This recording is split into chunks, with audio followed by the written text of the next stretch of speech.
বন্ধুরা, আগামী বৃহস্পতিবার পড়েছে পূর্ণিমা। এই পূর্ণিমার দিন আপনাকে করতে হবে এই একটি কার্য। এর ফলে আপনার সংসারে অর্থনৈতিক উন্নতি ও সুখ শান্তির পদক্ষেপ আপনার গৃহ দিকে ছুটে আসবে। বলা হয়ে থাকে বুদ্ধ পূর্ণিমা অতি এক বড় পূর্ণিমা। এই পূর্ণিমার দিন নারায়ণ ভগবান ও মা লক্ষ্মীর আরাধনার সাথে সাথে বুদ্ধদেবেরও পূজা পাঠ করা হয়ে থাকে। বলা হয়ে থাকে এই দিন যদি আপনারা সন্ধে বেলায় মা লক্ষ্মী ও নারায়ণ ভগবানকে মালা অর্পণ করে তার সঙ্গে ওনাকে চন্দনের ফোঁটা ও মা লক্ষ্মীকে সিঁদুর পরিয়ে তারপর মা লক্ষ্মীকে লাল ফুল ও বাবা নারায়ণকে আপনাদের হলুদ ও সাদা ফুল ও তুলসী পত্র অর্পণ করলে জীবনে সুখ শান্তি সমৃদ্ধি আসে। সংসারের উপর থেকে কালো প্রভাব ও নেগেটিভিটি দূর হয়। এই দিন সকালবেলা ঘুম থেকে উঠে আপনাদের অবশ্যই উচিত সূর্যদেবকে জল অর্পণ করা এবং তারপর আপনার ঘরের সদর দরজায় মেন গেটে অবশ্যই জল দিয়ে ধুয়ে পরিষ্কার করে দেবেন।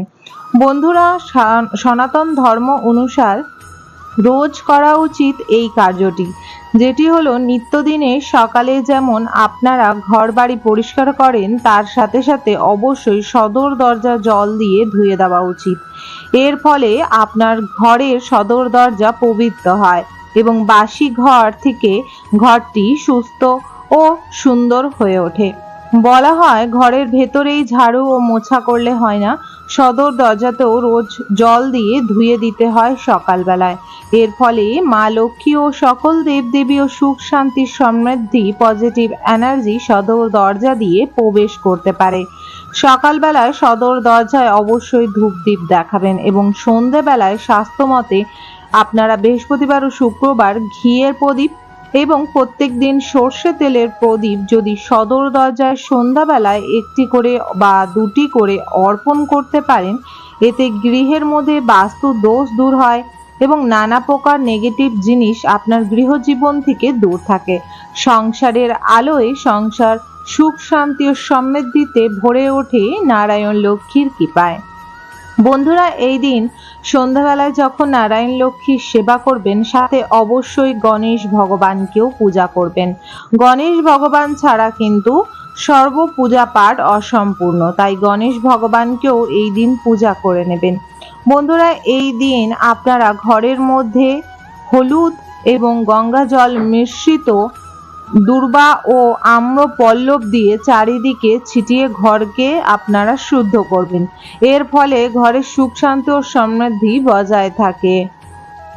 বন্ধুরা, এই দিন সন্ধ্যা বেলায় আপনাকে অবশ্যই মা লক্ষ্মীকে ভোগ প্রসাদ অর্পণ করার পর অবশ্যই পাঁচালি পরবেন। পাঁচালি পরার সময় হাতে লাল ফুল ও দূর্বা অবশ্যই রাখবেন। পড়া সম্পূর্ণ হলে পাঁচালি সেটি ঘটের মধ্যে দিয়ে দেবেন। এই দিন মা লক্ষ্মীর আরাধনার সাথে সাথে আপনাকে এই কার্যটি করতে হবে। আপনাকে নিতে হবে একটি সুন্দর পান, পানটি যেন সুন্দর থাকে, পানে যেন বোটা অবশ্যই থাকে এবং পানের মধ্যে আপনাকে স্বস্তিক অঙ্কন করে নিতে হবে সিঁদুর দিয়ে। গলা সিঁদুর দিয়ে স্বস্তিক অঙ্কন করার পর আপনাকে নিতে হবে একটি সুপারি। সুপারিরও মধ্যে আপনাকে একটি সিঁদুরের ফোঁটা দিয়ে নিতে হবে। সুপারি ও পান নেওয়ার পর আপনাকে এর মধ্যে আরো কিছু সামগ্রী দিতে হবে, যেটি মা লক্ষ্মীর প্রতীক এবং যেটি মা লক্ষ্মী অতি পছন্দ করে থাকেন এবং মা লক্ষ্মীর আশীর্বাদে আপনার গৃহস্থ জীবন ভালো হয়ে উঠবে। তারপরে আপনাকে নিতে হবে একটি 1 টাকার কয়েন, যেটি বাজার চলতি 1 টাকার কয়েন আছে, যে 1 টাকার কয়েন এখনো পর্যন্ত বাজারে চলছে এমন টাইপের একটি আপনাকে কয়েন নিতে হবে। তার মধ্যেও একটি সিঁদুরের ফোঁটা এবং আপনাকে নিতে হবে চাল। চাল আপনাকে নিতে হবে 11টি। সবকিছু নেওয়ার পর আপনি এটি পানের উপর রেখে মা লক্ষ্মীর সামনে অর্পণ করবেন এবং এর মধ্যে একটি লাল ফুল অর্পণ করবেন। পূজা করার সময় আপনার সদর দরজা অবশ্যই খুলে রাখবেন এবং মার ভালো করে পূজা আরাধনা করবেন। পূজা করার পর আপনারা সারা ঘরে ধূপ ধুনা এবং পঞ্চপ্রদীপ ও কর্পূর দিয়ে মায়ের আরতি করার পর সারা গৃহে সেই আরতি ও সকলকে সেই আরতিটি অবশ্যই দেখাবেন। পূর্ণিমার দিন অবশ্যই মার ঘটের সামনে বা মা লক্ষ্মীর সামনে আলপনা অঙ্কন করার চেষ্টা করবেন। মা লক্ষ্মী অতি পছন্দ করে থাকে আলপনা, এবং সদর দরজায় অবশ্যই আলপনা অঙ্কন করবেন, কিন্তু মা লক্ষ্মীর পদচিহ্ন অবশ্যই অঙ্কন করবেন। বন্ধুরা, এগুলি করার পর আপনারা পূজা পাঠ করবেন এবং পূজা সম্পূর্ণ হলে উলুধ্বনি ও শঙ্খ অবশ্যই বাজাবেন।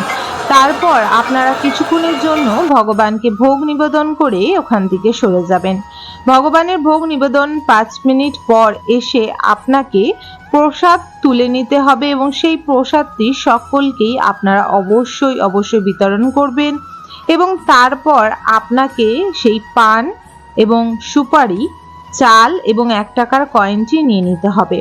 তার মধ্যে থেকে পানটা আপনাকে নিয়ে রেখে দিতে হবে। পূর্ণিমা ছেড়ে গেলে সেটি জলে আপনারা দিয়ে দেবেন এবং পান যেমন জলে দিয়ে দেবেন, তারপরে যে সুপারি, 1 টাকার কয়েন এবং সামান্য যে চালটি রয়েছে সেটি আপনি নিয়ে গিয়ে আপনার চালের যে পাত্র, পূর্ণিমার দিন পূজার শেষে সেই চালের পাত্রতে দিয়ে দেবেন এবং ভালো করে সেটি মিশিয়ে দেবেন। এবং তারপর থেকে আপনি আপনার চালের পাত্র কোনোদিনও খালি করবেন না, মানে বাড়ন্ত করবেন না। চাল বাড়ন্ত হওয়ার আগেই আপনারা চাল নিয়ে এসে ঢেলে রাখবেন এবং মা লক্ষ্মীর অশেষ কৃপায় আপনার লক্ষ্মীর ভাণ্ডার সংসারের কোনোদিনও খালিও থাকবে না। আপনার ঘরে সুখ শান্তি সমৃদ্ধি বজায় থাকবে, তার সাথে সাথে অর্থনৈতিক উন্নতি বৃদ্ধি বাড়বে। বন্ধুরা, মা লক্ষ্মীর অশেষ কৃপা থাকলে আপনার বহু দিক থেকে অর্থের পথ খুলে যায় এবং আপনার অর্থনৈতিক ইনকামও বাড়তে থাকে।